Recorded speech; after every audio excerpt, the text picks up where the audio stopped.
नमस्कार मित्रों। आज भारत देश के नवे प्रधानमंत्री स्वर्गीय राजीव गांधी जी की पुण्यतिथि मना रहा है। आज इस मौके पर हम उस महान आत्मा को याद करते हुए उन्हें श्रद्धा सुमन अर्पित करते हैं और साथ ही उनके विश्व स्तर पे और राष्ट्रीय स्तर पे उनके योगदान को आज हम याद करते हुए उनको श्रद्धांजलि दे रहे हैं। पूरा राष्ट्र दे रहा है। मित्रों, इतिहास में जब जब भी बात होगी, भारत के तरक्की की राह की बात जब भी होगी, उसमें एक नाम स्वर्गीय राजीव गांधी जी का जरूर आएगा। और आज उस महान आत्मा को याद करते हुए बड़ी तकलीफ भी होती है जब हम अतीत के आईने में झांक के देखते हैं और आज जो वर्तमान परिवेश में जो राजनीति देश की जिस कदर मुड़ चली है, देख के तकलीफ भी बहुत होती है। बहरहाल आज राजीव जी हमारे बीच नहीं है, लेकिन उनकी सोच हमारे दिलों में हमेशा अनवरत जिंदा है और उनकी सोच पे जो 21वीं सदी का भारत है, उस 21वीं सदी के भारत की कल्पना जो उन्होंने की थी, उसको साकार करने के लिए कांग्रेस का एक कार्यकर्ता अपने जहन में उनके उस विचारों को आज भी संजोया हुआ है।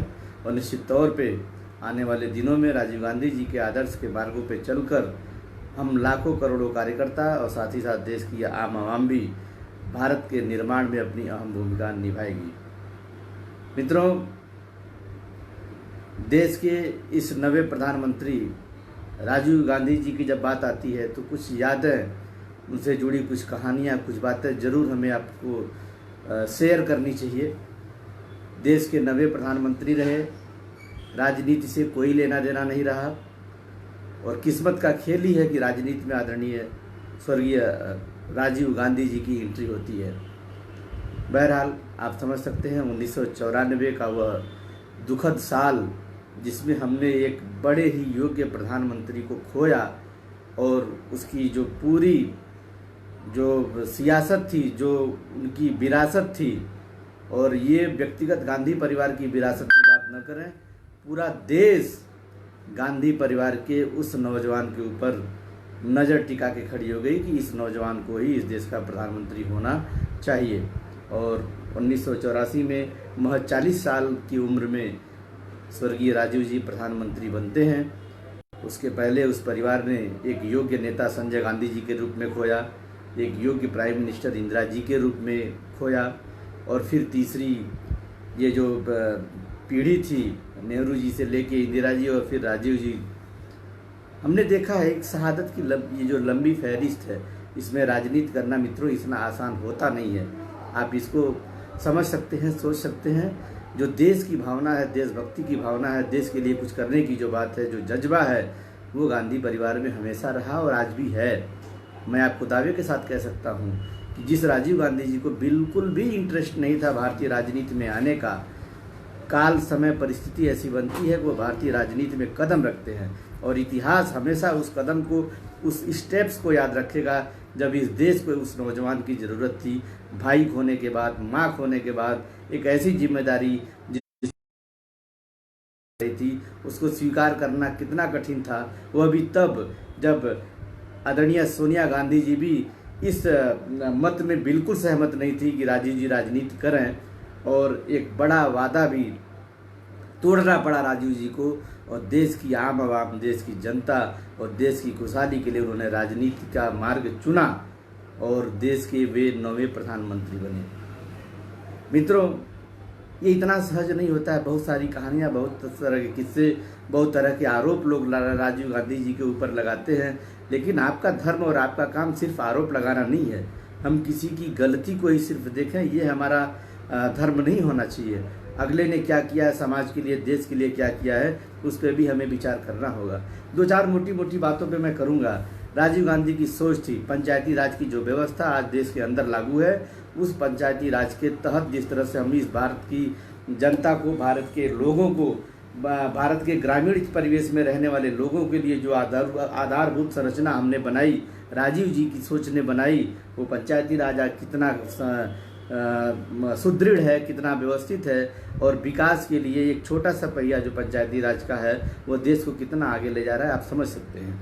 ये पंचायती राज की पूरी सोच आदरणीय राजीव जी, जो पूरी तरह से परिपक्व राजनेता नहीं थे, लेकिन जब उन्होंने काम करना शुरू किया तो जो विरासत में जो राजनीति पीछे रही, उससे जो उन्होंने सीखा था, उस सीखे हुए राजनीति को उन्होंने जब देश के सामने परोसा, तो पंचायती राज के रूप में एक महत्वपूर्ण योजना उनके हाथों से आगे बढ़ती है।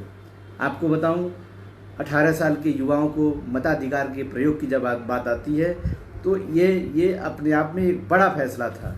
इतना बड़ा फैसला लेना इतना आसान नहीं था, और उन्होंने 18 साल के उन नौजवानों को जो सोच सकते थे, समझ सकते थे, देश के निर्माण में शामिल हो सकते थे, शरीक हो सकते थे, ऐसे नौजवानों को भी आगे लाने का काम स्वर्गीय राजीव गांधी जी ने किया, और 18 साल की उम्र पार करने वाले नौजवानों को भी मताधिकार का उनको अधिकार दिया। ये अपने आप में बहुत बड़ी बात थी। तीसरी चीज़ जो राजीव गांधी जी की सोच रही, जो आज जो उस सोच पे हम आगे बढ़ रहे हैं, आपको याद होगा सुपर कंप्यूटर। विश्व में हम टेक्नोलॉजी के क्षेत्र में बहुत पीछे थे, राजीव गांधी की ही वो सोच थी जो आज हम digital India, make in India, तमाम तरह की इंडिया की बात करते हैं, वो राजीव गांधी की सोच थी।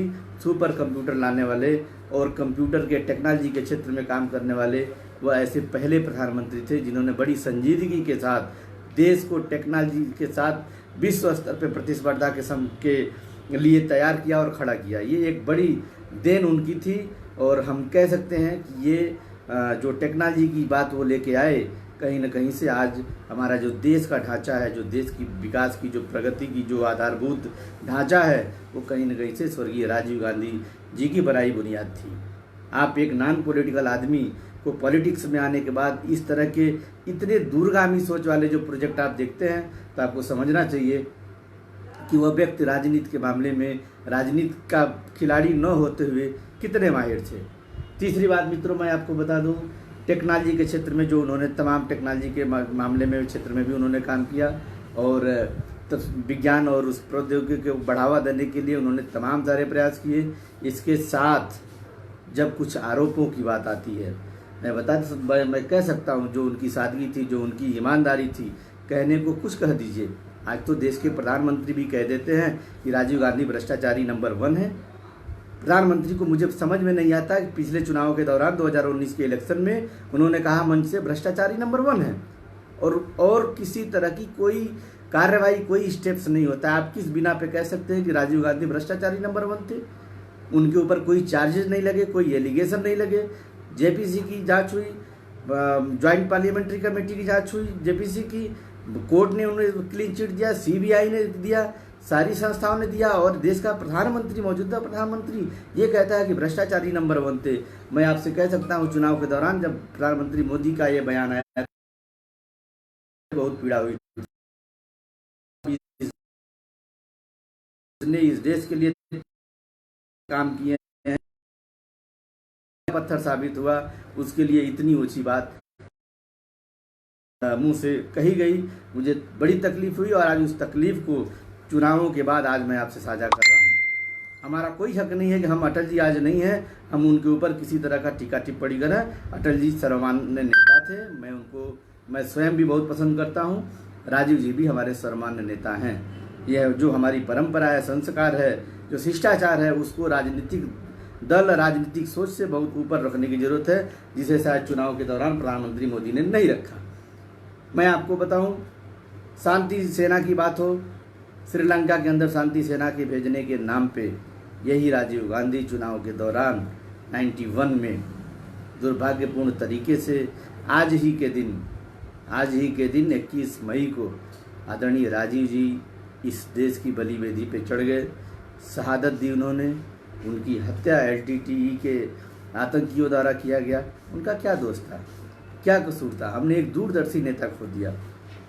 अफसोस होता है कि उस दूरदर्शी नेता के उस सोच को हमने कभी इम्प्लीमेंट आगे करने का प्रयास न करते हुए केवल टीका और टिप्पणी की। ये बिल्कुल गलत बात थी, ऐसा नहीं होना चाहिए। अब कुछ प्रकरण आते हैं, बोफोर्स की ही बात ले लीजिए, मैं हर कड़ी पे बात करूंगा। आप तमाम सारे व्यूअर्स हमारे साथ जुड़ रहे हैं, मैं हर कड़ी की बात करूंगा, चाहे उनकी वो उपलब्धि रही हो या उनके ऊपर आरोप लगे हों। मौका है कि हम इस मुद्दे पे, हर मुद्दे पे बात करें और आप सुनिए और समझिए इस चीज़ों को। बोफोर्स की बात रही, मात्र 57 करोड़ रुपए के चार्जेस थे। ये मात्र मैं कह रहा हूँ, चार्जेस तो 1 रुपये के बहुत बड़े होते हैं, लेकिन उसमें लेस मात्र भी राजीव जी दोषी साबित नहीं हुए और न ही जांच की प्रक्रिया के मुख्य धारे के आरोपी थे, लेकिन बावजूद उसके इस तरह की चीज़ें। और वही बोफोर्स आप याद करिए 98 में कारगिल वार के समय उसी बोफोर्स ने हमें जीत दिलाई। बड़े मज़े की बात है कि उस बोफोर्स को जो हमने डील की और जो बोफोर्स लेके आए, उससे हमने कारगिल युद्ध जीता। हमने पाकिस्तान को घुटने पे लाके बिठा दिया। कहीं न कहीं से एक दूरदर्शी सोच थी, एलिगेशंस लगे नहीं लगे, सरकारें बनी, बिगड़ी, खराब हो गई, चली गई, नया प्राइम मिनिस्टर बना, हम चुनाव हार गए, फिर हम चुनाव जीते, ये सारी अपनी जगह थी। लेकिन जो हमारा निर्णय था, आज क्या है, आज देश की स्थिति क्या है, आज कोरोना पेंडेमिक में क्या चल रहा है, हम मदद करने को तैयार हैं, आप मदद लेने को तैयार नहीं है। इस तरह की राजनीति में किसका भला होगा। बहरहाल ये तमाम तरह की चीज़ें हैं। अयोध्या डिस्प्यूट भी उसी में था। अयोध्या डिस्प्यूट के मामले में जब राम मंदिर का ताला खुला, राजीव जी ने ताला खुलवाया, हमने तो पूजा पाठ करने के लिए ताला खुलवाया था, लोग रथ यात्रा लेके निकल गए। बहरहाल मुझे लगता है बहुत पीछे जाके बहुत सारी बातें करें तो एक डिस्प्यूट खड़ा होगा। बहरहाल एक प्रधानमंत्री के रूप में स्वर्गीय राजीव जी ने एक अच्छा कार्यकाल पूरा किया और ये इत्तेफाक है, ये दुर्भाग्य है, देश का दुर्भाग्य है कि एक अच्छा युग दृष्टा नेता जिसने 21वीं सदी के बेहतर भविष्य, बेहतर भारत की कल्पना की थी, उसको हम ही लोगों ने खो दिया। किन कृत्यों से खो दिया, किन अपराधों में हमने ऐसा कर दिया, ये आज भी एक बड़ा प्रश्न है। लेकिन आप ये समझिए कि गांधी परिवार ने जो शहादतें दी, एक के बाद एक, हमारे और आपके जैसे परिवारों के सामान्य लोगों के लिए यह बिल्कुल ही सामान्य बात नहीं है। हम राजनीति करने में हिचकना शुरू कर देंगे, राजनीति में कदम रखना बंद कर देंगे और ऐसी परिस्थिति में अपना पति खोने वाली सोनिया गांधी जी, अपना पिता खोने वाला राहुल गांधी जी आज अगर देश के लिए आज भी राजनीति कर रहे हैं, तो इसमें कहीं न कहीं से आपको समझना होगा कि उनके अंदर इस बात का बिल्कुल डर और भय नहीं है कि हम देश के लिए अगर राजनीति करते हैं तो आगे के समय में हमारे साथ क्या होने वाला है। आज आप इस बातों को समझिए और उस महान आत्मा को, स्वर्गीय राजीव गांधी जी की उस महान आत्मा को हमें चाहिए कि हम सब सच्ची श्रद्धांजलि दें आज के मौके पे, उनको नमन करें और उनका जो 21वीं सदी के भारत की जो कल्पना थी उसे साकार करें। मौजूदा सरकार है उसके साथ भी सहयोग करें 21वीं सदी के भारत की कल्पना को पूरा करने के लिए। जो आने वाली सरकारें आएंगी फिर आएंगी, हम सबके साथ खड़ा होकर उस युग दृष्टा के सोच को आगे बढ़ाने का प्रयास करें। और साथ ही साथ मैं एक विशेष अपील करना चाहूँगा, आज हम कोरोना पेंडेमिक में जिस तरह से हम एक तरफ राजीव जी को श्रद्धांजलि जरूर दे रहे हैं, उनको याद जरूर कर रहे हैं, लेकिन इस बात की कष्ट और इस बात का पीड़ा भी है कि माहौल इस तरह का इस देश में है कि एक तरफ उनकी श्रद्धांजलि और दूसरी तरफ पूरा देश खतरे में खड़ा है, पूरा विश्व खड़ा है। हम बहुत सारी बातें इस पर नहीं कर पा रहे हैं, लेकिन ये कहना पड़ेगा, दुख की बात है कि जब प्रियंका गांधी जी ने आह्वान किया कि हम मजदूरों को घर तक पहुंचाएं, उसके लिए मुकम्मल व्यवस्था की गई। और ऐसा नहीं था कि हमने एक डायरेक्ट कर दिया, हम step by step, Priyanka ji ने स्टेप बाय स्टेप कहा। उन्होंने सरकार से कहा, उत्तर प्रदेश सरकार से कहा कि आप अपनी रोडवेज की बसें लगा दें। उन्होंने इम्प्लीमेंटेशन नहीं हो पाता है। उन्होंने कहा किराया तक हम देने को तैयार नहीं है, इम्प्लीमेंटेशन नहीं होता है। उन्होंने अपनी बसेस लगाने की बात की, लगा भी थी। और आप जो है क्या कर रहे हैं, फिटनेस का सर्टिफिकेट ढूंढ रहे हैं। आप क्या कर रहे हैं, उसके नाम, मालिक नाम, उसके ड्राइवर का नाम, सारा पता मांग रहे हैं। आपको पता दे दिया गया, ठिकाना दे दिया गया, बसें सामने खड़ी कर दी गई। अब आपको क्या चाहिए, क्या मिला आपको? आपको 1000 की लिस्ट मिली तो 100 उसमें नाम गड़बड़ थे। चलो भाई, हो जाता है गड़बड़, क्यों थे, किस वजह से थे, पार्टी हमारी जांच करेगी, क्या कमियां थी जांच करेगी। वैसे भी आप समझ सकते हैं, गाड़ियों के एक नंबर, एक सीरीज में थोड़ा सा अंतर हो जाए तो बस जो है वो मोटरसाइकिल हो जाएगी, स्कूटर जो है वो कार बन जाएगी। तो गलती कहीं से हुई जरूर, लेकिन जो फिजिकली जो सामने हमारे पास जो सुविधाएं थी, हमने उसका उपयोग नहीं किया। आज गांधी परिवार के बारे में भी हम जिक्र कर रहे हैं। क्यों जिक्र कर रहे हैं? क्योंकि राजीव गांधी जी का शहादत दिवस है, उसको कोरिलेट करते हुए उनके परिवार के लोग, उनके बच्चे आदरणीय प्रियंका जी या राहुल जी या उनकी पत्नी सोनिया जी का जो सोच है, अब ये इत्तेफाक और दकियानूसी सवाल देखिए विपक्ष के लोगों का। अरे भाई बस आप वहाँ भेज रहे हैं तो जरा महाराष्ट्र भेज दीजिए, जरा असम भेज दीजिए, जरा वहाँ भेज दीजिए। ये किस तरह की राजनीति है? हमारे पास जितने संसाधन है वो तुरंत उपलब्ध करा रहे हैं, उसको आप लेके लाभ उससे लाभान्वित होइए। किसका नुकसान हुआ? आपने सर्टिफिकेट मांगा, कागज मांगा, आपने फिटनेस मांगा, ये सब माजरा क्या है? आपका इरादा ही नहीं है। और लोग फेसबुक पे आके, सोशल साइट्स पे आके कहानी करते कि 100 नंबर गलत हो गया, 150 नंबर गलत पाए गए, 1000 में हम कहते हैं 500 गलत पाए गए। हमारे 500 बसेस हमारी वहाँ खड़ी थी, आपने उसका उपयोग क्यों नहीं किया? वो बसें जब खाली हाथ बिना सवारी के जब वापस गई तो कितना तकलीफ हुआ आपको पता है? कितना तकलीफ ये हुआ कि लोग सड़क पे पैदल चल रहे हैं और हमारे वाहन जो हम उन लोगों की सेवा में समर्पित किए थे वो ऐसे ही वापस जा रहे हैं। तो इस तरह की दकियानूसी सोच में ये ठीक वही सोच है जैसे पीएम साहब ने कह दिया कि राजीव गांधी भ्रष्टाचारी नंबर 1 थे। उनको तो आज़ादी मिली हुई है, उनको सर्टिफिकेट मिला हुआ है, वो किसी को बेईमान कहते हैं, किसी को ईमानदार कर दें। इस धरती पे अकेले प्रधानमंत्री मोदी जी ईमानदार हैं और कोई ईमानदारी नहीं है। अरे भैया कुर्सी से हटिए, आपकी ईमानदारी पता लगेगी। हम तो जेपीसी की जांच की मांग राफेल पे करते रह गए, आपका साहस नहीं हुआ। आप भ्रष्टाचार के खिलाफ आपने आरटीआई के कानून को कमजोर कर दिया, आप भ्रष्टाचार के खिलाफ लड़ाई लड़ेंगे। ये दो मुही बातें, ये जनता को समझने की जरूरत है, आम आवाम को समझने की जरूरत है। हम कितना चिल्लाएंगे, हम कितना गालियां सुनेंगे? आप गालियां दीजिए, लेकिन हम देश के निर्माण में हमें लगता है कि हमें ये बात कहनी है, ये सुननी है, ये बात आपसे साझा करनी है, तो हम वो बात आपसे साझा करेंगे। आज इस कोरोना पेंडेमिक में हजारों बसें हमारी लगी रही, 500 बसें बॉर्डर पे लगी रही, बिल्कुल फिजिकली वो आपको दिख रही हैं, उसके बावजूद आप डिटेल्स मांग रहे हैं। आप लोगों को मरता हुआ छोड़ दे रहे हैं। इस देश के प्रधानमंत्री 4 बार टीवी पे आए, अफसोस देखिए 4 बार टीवी पे आए कोरोना में, एक बार भी उन लोगों की बात उन्होंने नहीं की जो सड़क पे पैदल चल के मर गया, उनकी बात नहीं की जो रेल ट्रैक पे मर गए, उनकी बात नहीं की जो 2 रोटी के बिना मर गए, उनकी बात नहीं की जो भूख प्यास से मर गए, उनकी बात नहीं की जो इलाज के अभाव में मर गए। बात किसकी की? कोरोना की वजह से ये लोग मर गए। इनके साथ हम संवेदनशील हैं, हम उनको श्रद्धा सुमन अर्पित करते हैं, कर दिया। वो मौतें कहाँ जाएंगी, उनका आंकड़ा जरा जोड़ लीजिए। जितना कोरोना से मरे उसके आसपास हमारे इस तरह के लोग भूख से, ट्रेवल में, सड़कों पे, रेल की पटरियों पे इलाज के अभाव में मर गए। आपने उन लोगों के बारे में कोई आंकड़ा आज तक पेश नहीं किया। कुल मिला जुला के मुझे जो लगता है, जो राजनीति की दिशा और दशा जो चल रही है, जो बदले की भावना की राजनीति जो चल पड़ी है पिछले इन प्रधानमंत्री मोदी जी के 6 साल के सरकारों में, जो बदले की भावना की राजनीति चली है, मुझे लगता है कि आने वाले राजनीति को ये और ही मर्माहत करने वाली है, और भी खराब और भी भ्रष्ट करने वाली है। ऐसे बदले की भावना में राजनीति नहीं होती है। वो जो मजदूर पैदल चल रहे हैं वो हमारे राजनीति के शिकार नहीं हो सकते।